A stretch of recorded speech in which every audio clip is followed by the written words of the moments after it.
இன்று உனக்கு நடப்பது எல்லாமே எது நடந்தாலும் அது கடவுளின் அனுமதியோடு மட்டும்தான் நடக்கிறது என்று பொருள் உணர்ந்து கொள். இதை நீங்கள் கண்டனம் செய்தால் கடவுளின் விருப்பத்தை, கடவுளின் பேரறிவை, கடவுளின் தீர்ப்பை நீங்கள் விமர்சிக்கின்றீர்கள் என்றுதானே அர்த்தம்.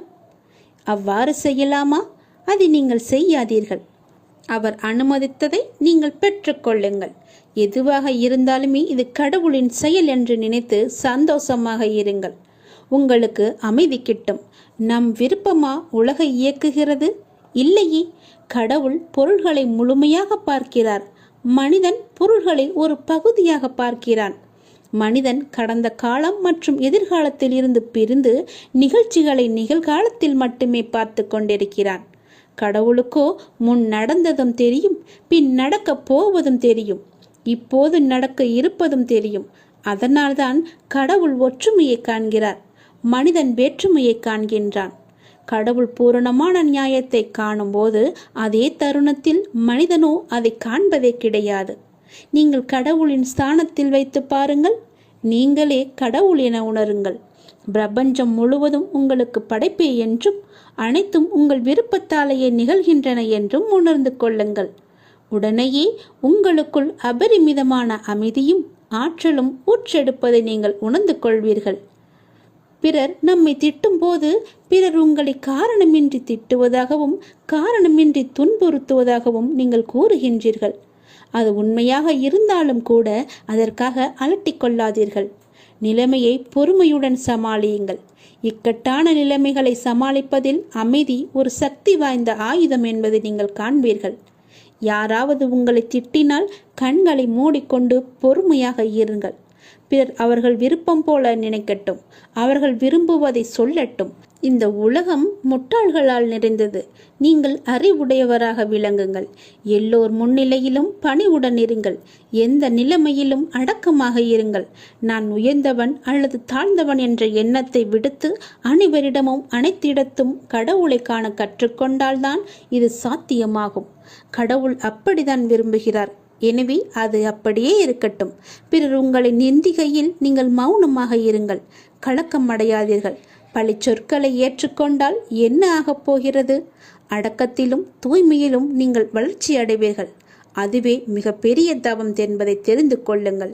ஆன்மீகத்தில் நீங்கள் உயர்வடைவீர்கள். நிச்சயமாகவே யாராவது உங்களை வசிப்பாடினால் அவர்கள் முடிக்கும் வரை என்னுடைய நாமத்தை நீங்கள் ஜபித்து கொண்டே இருங்கள். வாய்விட்டு கூறினாலும் சரி, அவர்கள் கூறுவது உங்கள் காதுகளில் விழாது. நீங்கள் செவிடாகி விடுவீர்கள். நாள்தோறும் கண் விழித்ததும் புதிய விடியலில் என்னுடைய அப்பா எனக்காக எந்த நல்ல செய்தியை கொண்டு வந்திருக்கிறார் என்று என்னை தானே உன் மனம் தேடிக்கொண்டிருக்கின்றது. நான் இருக்கிறேன். உனக்காக நான் ஓடி வந்திருக்கிறேன். அப்படி நீ எண்ணுவதாலேயே நீ பல விடியல்களை தைரியத்தோடு எதிர்கொண்டிருக்கின்றாய். அப்படிப்பட்ட உன்னை நான் எப்படி கைவிடுவேன்? உன்னை சுற்றி நல்ல மாற்றங்கள் நடப்பதை உன்னால் உணர முடிகிறதா? பொறுமையாக கவனிப்பாக குத்து கவனி. உற்றுப்பார். ஒவ்வொன்றையுமே நன்றாக கவனித்துப்பார். அதில் நல்ல நல்ல மாற்றங்கள் நடப்பதை நீயே உணர்வாய். உன் வாழ்க்கையை கொஞ்சம் திரும்பிப்பார். முன்னால் எப்படி இருந்தது, இப்போது எப்படி இருக்கிறது என்று, உனக்கு வந்த பிரச்சனைகளை எல்லாம் எப்படி சமாளித்தாய் என்று கொஞ்சம் நீ திரும்பிப்பார். இனி வரப்போகும் பிரச்சனைகளை என்னால் சமாளிக்க முடியுமா என்ற கேள்விக்குறி உனக்குள் வரக்கூடாது என்பதற்காக சொல்கிறேன். உன்னுடைய முன்னால் வந்த பிரச்சனைகளை எல்லாம் எப்படி சமாளித்தாயோ, எப்படியெல்லாம் அதை நீ நிறைவேற்றினாயோ, அதற்கு யார் காரணம் என்று நீ உணர்ந்து கொள். உன்னுடைய பிரச்சனைகளை பற்றியே சிந்தித்து கொண்டு இருக்காமல் உன்னை சுற்றி நடக்கக்கூடிய அந்த நல்ல மாற்றங்களை நன்றாக கவனித்துப்பார். அதில் உன் வாழ்க்கைக்கான பல நல்ல மாற்றங்கள் இருப்பதும் உன் கண்ணுக்கு தெரியும். கொஞ்சம் பொறுமையோடு அதை நீ கவனித்து வந்தால்தானே உனக்குள் நான் இருப்பது தெரியும். உன்னை சுற்றி நான் இருந்து கொண்டிருக்கிறேன் என்பதையும் உன்னால் உணர முடியும். அதனை நீ உணர்ந்து உன் வாழ்க்கையை மகிழ்ச்சியோடு மேற்கொண்டு நடத்து கொண்டே இரு. உன் வாழ்க்கைக்கு தேவையான எல்லாவற்றையுமே நானே தருகிறேன். நம்பிக்கையோடு இரு. உன்னுடைய வாழ்க்கையில் மீண்டும் மகிழ்ச்சி பொங்க போகிறது. விடிந்தும் விடியாததுமாக என்னுடைய அப்பா என்னை தேடி வந்திருக்கிறார் என்ற ஆசையிலேயே ஒவ்வொரு நாளையும் நீ வளர்ந்து கொண்டிருக்கிறாய் அல்லவா? உன் வாழ்க்கையும் மென்மேலும் வளர்ந்து கொண்டிருக்க போகிறது. உன்னுடைய வாழ்க்கையில் மனதில் புதிய உதயம் தோன்றப் போகிறது. உன் மனம் எதையும் நினைக்காமல் நல்லது மட்டுமே நினைக்கும். உன் வாழ்வில் எத்தனை இன்னல்கள் வந்தாலும் எனக்காக என் அப்பா இருக்கிறார், அத்தனை இன்னல்களையும் காணாமல் போகச் செய்வார் என்ற நம்பிக்கையோடு காத்திருக்கும் என் பிள்ளைக்காக நான் வந்திருக்கின்றேன். எதை பற்றியும் யோசிக்காதே. எந்த எதிர்மறை வந்தாலும் தூக்கி எறிந்துவிடு. எனக்குள்ளே நேர்மறை இருக்கின்றது. நான் ஏன் எதிர்மறையை பார்த்து பயப்பட வேண்டும்? என்னுடைய ஆசை எல்லாம் நிறைவேறப் போகிறது. என்னுடைய நீண்ட கால பயணத்திற்கு எனக்கு துணையாக என் அப்பா வருகிறார் என்ற நல்லது நடக்கும் என்ற நம்பிக்கையோடு நீ நடந்து கொண்டேரு. உனக்கு கிடைக்க வேண்டிய எல்லாமே உன் கையில் வந்து சேரும். இழந்த செல்வங்களாகட்டும், இழந்த உயிராகட்டும், இழந்த அன்பான உறவாகட்டும், எதுவாக இருந்தாலும் மீண்டும் உன்னிடம் வரும். உன் உழைப்பிற்கான ஊதியமும் தாமதமின்றி உன் கையில் வந்து சேரும். எங்கு எல்லாம் உன்னுடைய பொருளாதாரம் தடைப்பட்டு இருந்ததோ அந்த தடைகள் எல்லாம் விலக்கப்படும். உன்னுடைய நேர்மறை எண்ணத்திற்கு பரிசாக அனைத்துமே உன்னிடம் வந்து சேரும். உனக்கு தேவையான அனைத்துமே கூடிய விரைவில் உன் கையில் வந்து சேரும். நீ எதிர்பார்க்கும் நன்மைகள் எல்லாம் ஒவ்வொன்றாகவே நடக்கத் தொடங்கும். சில துன்பங்கள் எல்லாமே முடிந்துவிட்டது. எந்த துன்பத்திலும் நீ என் மீது கோபமோ வருத்தமோ கொள்ளாமல் உன்னுடைய வாழ்வை நீ புரிந்து பொறுமை காத்தாய் அல்லவா? அதற்கான பலன் உனக்கு கிடைக்கப் போகிறது. உனக்குள் வரும் எதிர்மறை சிந்தனைகளுக்கு நீ இடம் கொடுக்காதே. அதை மட்டும் இப்போது நீ செய்தால் போதும். உனக்குள் எதிர்மறை எண்ணம் வந்தால் அந்த எதிர்மறையை உடனே அழித்துவிடு, வேரோடு தூக்கி எறிந்து விடு. எப்பொழுதும் உனக்குள்ளும் உன் மனதிற்குள்ளும் நேர்மறை என்ற எண்ணம் மட்டும்தான் இருக்க வேண்டும். நல்லது என்ற சிந்தனை மட்டும்தான் எழ வேண்டும். மாயைக்கோ எதிர்மறைக்கோ இடம் கொடுத்து விடாதே. இப்போது நீ அதை செய்தால் போதும். உனக்கான புதிய சூழல் ஆரம்பமாகின்றது. அதற்காகத்தான் நான் சொல்கிறேன். பல நன்மைகள் உன்னுடைய வாழ்வில் நடக்கப் போகிறது. நீ எடுத்து வைக்கும் ஒவ்வொரு அடியும் இனி வெற்றி படியாகவே மாறப்போகிறது. கவலைப்படாதே. ஒருவர் உன்னால் மனம் முடிந்து இறைவனிடம் முறையிட்டு அழும் நிலைக்கு ஒருபோதும் யாரும் கொண்டு வந்துவிடக்கூடாது. உடைக்கப்பட்ட மனங்களின் வேண்டுதல்கள் இறைவனிடத்தில் அத்தனை பலம் மிகுந்தவையாக இருக்கும். அது விரட்டி விரட்டி தண்டிக்க கூடியவை. அதனால் எப்போதும் யாருக்கும் எந்த துரோகமும் செய்யாத அளவுக்கு பார்த்துக்கொள். நம்பிக்கை துரோகம் என்பது மிகவுமே பாவத்தில் போய் சேரும். நம்பிக்கை துரோகம் மட்டும் செய்யக்கூடாது. உன் வாழ்வில் நீ படும் வேதனைகள் அனைத்தும் பொடி பொடியாக உன்னை விட்டு நீங்க போகிறது. நீயும் உன் வாழ்வில் படிப்படியாக முன்னேறி கொண்டே வருவாய். அது உனக்கே தெரிய வரும். என்னுடைய ஆசீர்வாதம் என்றும் உனக்கு நிலைத்து இருக்கும். கவலைப்படாதே. யாரேனும் ஒருவருக்காக உதவி செய்யும் வாய்ப்பை நான் உனக்கு தருவேன். அப்படி அந்த வாய்ப்பை இறைவன் உனக்கு கொடுத்தால் அதன் மூலம் நீ பெரும் பாக்கியம் பெற்றவனாக இருக்கின்றாய் என்பதை உணர்ந்து கொள். யாராவது உன்னிடம் உதவி என்று கேட்டால் தயங்காமல் செய்துவிடு. மறுக்காதே. உன் கஷ்டம் விலக என்னுடைய கரங்கள் நிச்சயம் உதவும். என்னுடைய கரமானது எப்போதும் உன்னை பிடித்து கொண்டுதான் இருக்கிறது. நீ எப்போது என்னை பார்த்தாயோ அந்த நொடி முதல் உன்னுடைய கவலை, உன்னுடைய கஷ்டம், உன்னுடைய வறுமை, உன்னுடைய பிணி இவை அனைத்துமே உன்னை விட்டு விலகி ஓடிவிடும். என்னுடைய நாமத்தை ஒரே ஒரு முறை சொல்லிப்பார். எல்லாம் உன்னை விட்டு விலகுவதை பார். எதிர்மறை சென்று நேர்மறை உன்னை தேடி வருவதை உணர்ந்து கொள். என் நாமமே உனக்கு பாதுகாப்பாக இருக்கும். எந்த சூழ்நிலையிலும் எந்த காரணம் கொண்டும் யாரிடமும் வீண் வாதங்களை செய்யாதே. யாராவது உனக்கு கெடுதல் நினைக்கிறாய் என்று தெரிந்தால் அவர்களிடமிருந்து நீ விலகி வந்துவிடு. உன் வாழ்க்கையில் நான் இருக்கிறேன் என்பதை மறந்து விடாதே. எப்போது நீ மறந்தாயோ அந்த நொடி உன்னிடமிருந்து நான் வெளிவந்து விடுவேன். உன் இதயத்தில் குடியிருக்கும் எனக்கு உன்னுடைய கஷ்டங்கள் தெரியாமல் இருக்குமா என்ன? நீ என்னை முழு மனதாக நம்பிவிட்டாய். பொறுமையுடன் காத்து கொண்டும் இருக்கின்றாய். உனக்கு எந்த துன்பமும் நேராமல் என் வார்த்தைகளில் நம்பிக்கை வைத்து காத்திருக்கின்றாய் அல்லவா? அப்படி இருக்கும் உனக்கு நல்லது செய்யாமல் நான் எங்கே போகப் போகிறேன்? என்னுடைய உண்மையான முழுமையான பக்தன் நீ. உனக்கு அடிக்கடி நான் சொல்வது ஒன்றுதான். விரைவில் உயர்ந்த நிலைக்கு வரப்போகிறாய் என்று சொல்கிறேன். என்னை சரணாகதி அடைந்து விட்டாய். நானே கதி என்று எப்போதும் இருக்கின்றாய். அப்படி அடைந்தால் நான் உன்னை நிச்சயம் பாதுகாப்பேன். நீ உன்னுடைய வாழ்வை எப்போது குறை சொல்லாமல் ஏற்றுக்கொண்டாயோ, நான் கொடுத்த வாழ்வை நீ முழுமையாக ஏற்றுக்கொண்டாயோ, அப்போதே உன்னுடைய வினையை நீ புரிந்து கொண்டாய் என்று அர்த்தம். உன்னுடைய கர்ம வினையை நீ குறைத்து கொண்டாய் என்று அர்த்தம். அப்போதே உன்னுடைய வாழ்வில் பல மாறுதல்கள் உன் வாழ்வில் நடக்க ஆரம்பித்து விட்டன. நீ விரும்பியபடி நடந்தால்தான் மகிழ்ச்சி இருக்கும் என்று நினைத்தாய் அல்லவா?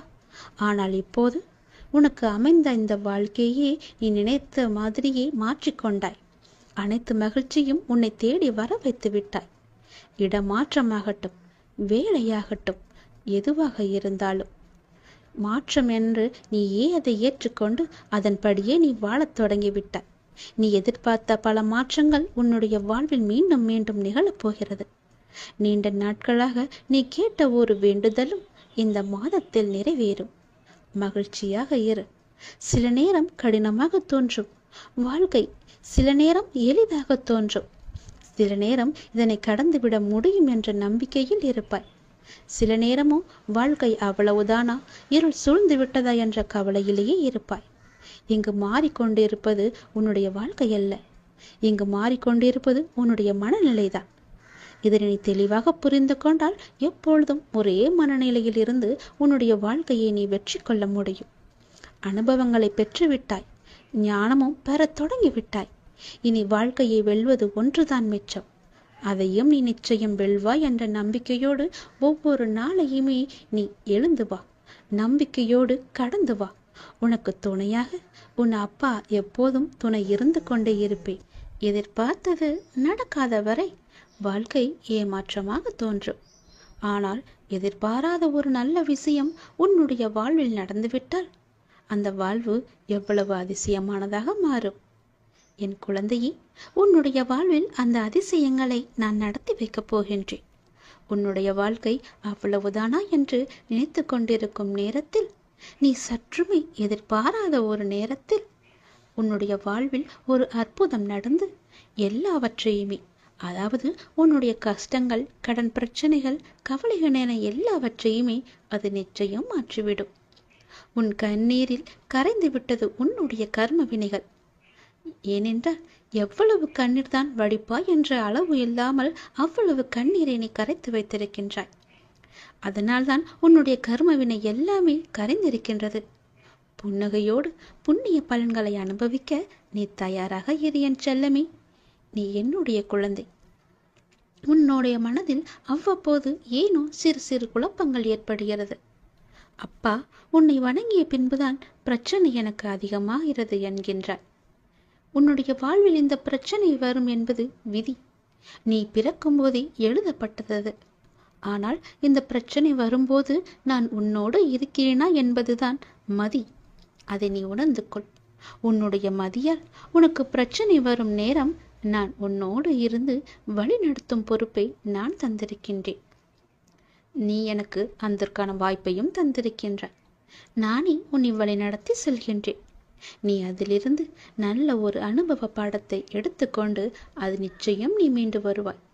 எப்பேற்பட்ட பிரச்சனை வந்தாலும் அதை எளிதில் உன்னால் சமாளித்து வெற்றி நடைபோட முடியும். கவலைப்படாதே. நடந்து முடிந்த எதையும் ஒருபோதும் கவனிக்காதே.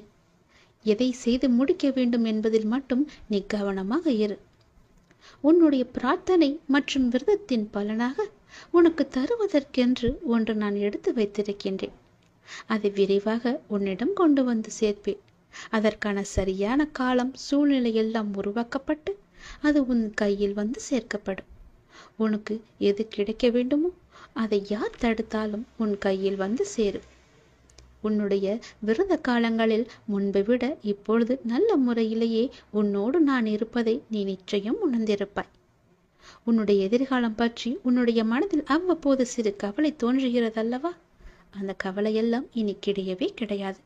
உன் வாழ்க்கை செம்மை பெறப் போகிறது. நடந்து முடிந்ததை பற்றி நினைக்காதே. இனி நடக்கப் போவது உனக்கு நல்லதாகவே இருக்கப் போகிறது. அதில் நீ கவனத்தை செலுத்து. நல்ல மாற்றங்களை நான் தருகிறேன். நல்லது நடக்கும். நான் இருக்கும்போது எல்லாவற்றையும் நான் பார்த்து கொள்ள மாட்டேனா என்ன? அனைத்தும் தீரும். உன்னுடைய பிரச்சனைகள் எதுவாக இருந்தாலும் நிச்சயம் முடியும். பிரச்சனையை கொடுக்க தெரிந்த எனக்கு உன்னுடைய வாழ்க்கையில் அந்த பிரச்சனையை முடிக்க தெரியாதா? நான் பார்த்து கொள்கிறேன். உன் வாழ்வில் மீண்டும் மகிழ்ச்சி பொங்கதான் போகிறது. நம்பிக்கை இழக்காதே. எதுவாக இருந்தாலும் என்னிடம் நீ சொல்லிவிட்டு பிறகு உன்னுடைய கவலைகளை எல்லாம் தூக்கி எறிந்துவிட்டு உன்னுடைய மனதை நீ அமைதியாகவே வைத்துக்கொள். உனக்கு நடக்க வேண்டிய நல்லது நடந்தே தீரும். எப்போது பார்த்தாலும் ஏதோ ஒரு கவலையை மனதில் அசை போட்டு கொண்டே இருக்கின்றாய். அது உனக்கு நல்லதல்ல. உன்னை சார்ந்தவர்களுக்கும் அது நல்லதல்ல. விழித்துக்கொள், சுதாரித்துக்கொள். உன் அப்பா நான் இருக்கின்றேன். நான் பார்த்து கொள்கிறேன். உனக்கு என்ன எல்லாம் தேவையோ அதையெல்லாம் நான் நிறைவேற்றி வைக்கின்றேன். உனக்கு பணப்பிரச்சனையா? அதை நானே தீர்த்து வைக்கிறேன். உன் கடன் அடைக்க முடியாத அளவிற்கு எவ்வளவு பணப்பிரச்சனை இருந்தாலும் அதை நான் தீர்த்து வைக்கிறேன். உனக்கு மனக்குழப்பம் அதிகமாக இருந்தால் என்னிடம் மனம் விட்டு பேசு. உன் மனதை நான் சரி செய்கிறேன். மிகவுமே உனக்கு கஷ்டமாக இருந்தால் என்னுடைய ஆலயத்திற்கு வா. ஏதோ ஒரு ஆலயத்திற்கு சென்று அங்கு விளக்கு ஏற்று. அந்த தீப வெளியில் உன்னுடைய கஷ்டங்கள் எல்லாம் எரிந்துவிடும். உனக்கு நேர்மறை அதிகமாகவே வர வேண்டும் என்றால் தினமும் ஆவது வாரத்திற்கு ஒரு முறையாவது ஏதோ ஒரு ஆலயத்திற்கு செல். நீ எந்த ஆலயத்திற்கு சென்றாலும் அங்கு நான் இருப்பேன்.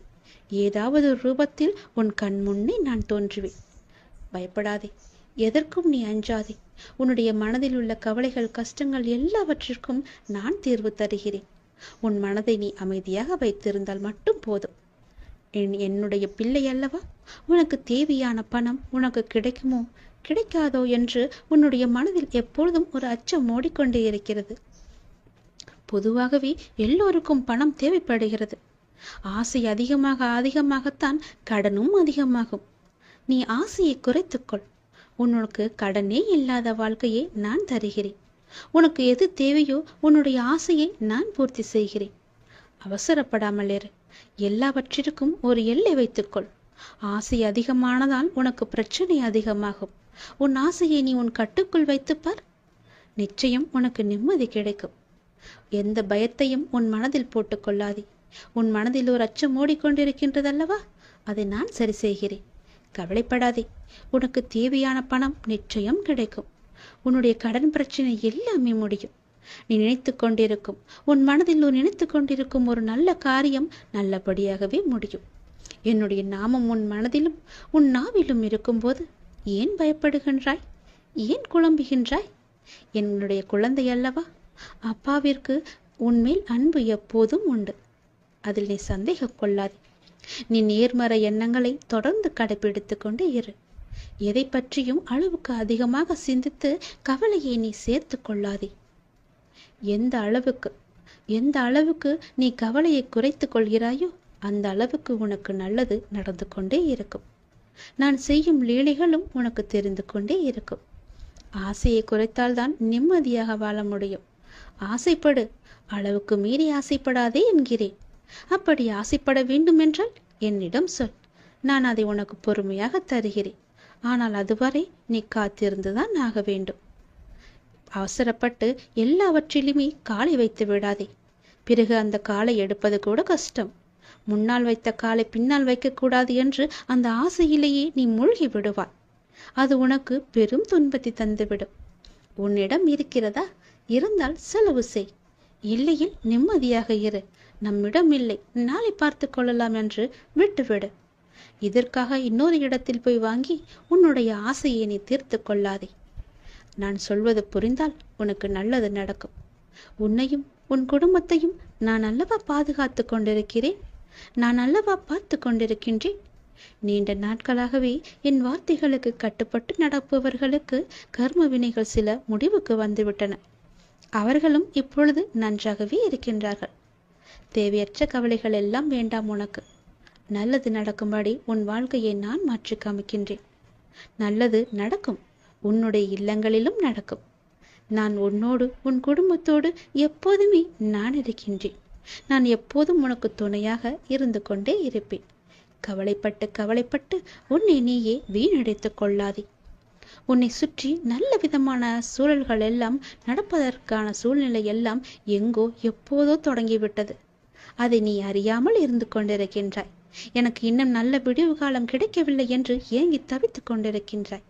உனக்கு நான் அப்போதே கொடுத்து விட்டேன்.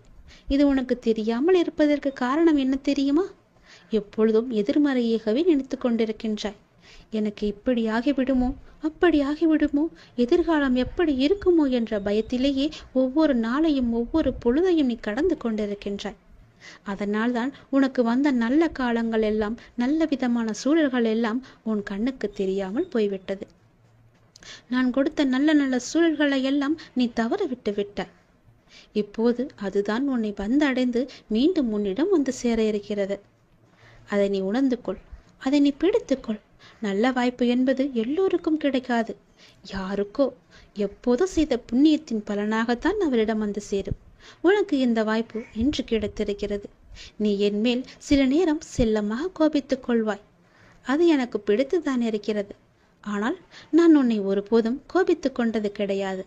உன் வாழ்க்கையில் நல்லது நடந்து கொண்டே இருக்க வேண்டும் என்ற ஆசையிலேயே நான் அவ்வப்போது சில விஷயங்களை உனக்கு காமித்துக் கொண்டிருக்கின்றேன். அதை உன்னை அறியாமலேயே நீயே தட்டிவிட்டு கொண்டும் இருக்கின்றாய். மீண்டும் மீண்டும் தந்து கொண்டு இருந்தாலும் அதை நீ பார்க்க மாட்டேன் என்கின்றாய். ஏனென்றால் உன் மனதில் கவலைகளும் கஷ்டங்களும் குடிக்கொண்டு இருக்கின்றன. உன் ஆசையை அதிகப்படுத்தி கொள்ளாதே, குறைத்துக்கொள். உனக்கு தேவையானது எதுவோ, எப்போது அதை தர வேண்டுமோ, எப்போது அதை உன் நினைத்த செயலை முடித்து தர வேண்டுமோ அது எனக்கு தெரியும். நான் பார்த்து முடித்து தருகிறேன். அதுவரை நீ என் மீது நம்பிக்கை வைத்து பொறுமையாக இருந்தால்தான் உன் வாழ்க்கையில் உனக்கு நிம்மதி கிடைக்கும். நிம்மதி கிடைச்சால் மகிழ்ச்சியும் சந்தோஷமும் தானாக வரும். மகிழ்ச்சி சந்தோஷம் எல்லாம் வந்துவிட்டால் பிறகு பணமும் உன்னிடம் வந்துவிடும் அல்லவா? பணம் வந்தால் என்ன? உன்னுடைய கவலைகள் எல்லாமே நீங்கிவிடும். உன் கஷ்டங்கள் எல்லாமே நீங்கிவிடும். பிறகு உன் வாழ்க்கை இனிமையாக இருக்கும், சந்தோஷமாகவே இருக்கும். கவலைப்படாதே. உன் அப்பா உனக்காகவே நான் இருக்கின்றேன். எல்லாம் நல்லதை நடக்கும். ஒவ்வொரு நாளையும் ஒவ்வொரு முடியும் பொழுதையும் நீ சந்தோஷமாக மனதில் புத்துணர்ச்சியுடன் செயல்படு. விடியும் பொழுதாகட்டும், முடியும் நாளாகட்டும், எல்லாம் நன்மையாகவே இருக்கும். ஒவ்வொரு நாளும் தொடக்கத்திலும் இறைவனுக்கு நன்றி சொல்லி தொடங்கு. ஒவ்வொரு நாளின் முடிவிலும் இறைவனுக்கு நன்றி சொல்லி முடித்துப்பார். உன் வாழ்க்கை நன்றாக சந்தோஷமாக அமோகமாகவே இருக்கும். நல்லது நடந்து கொண்டே இருக்கும்.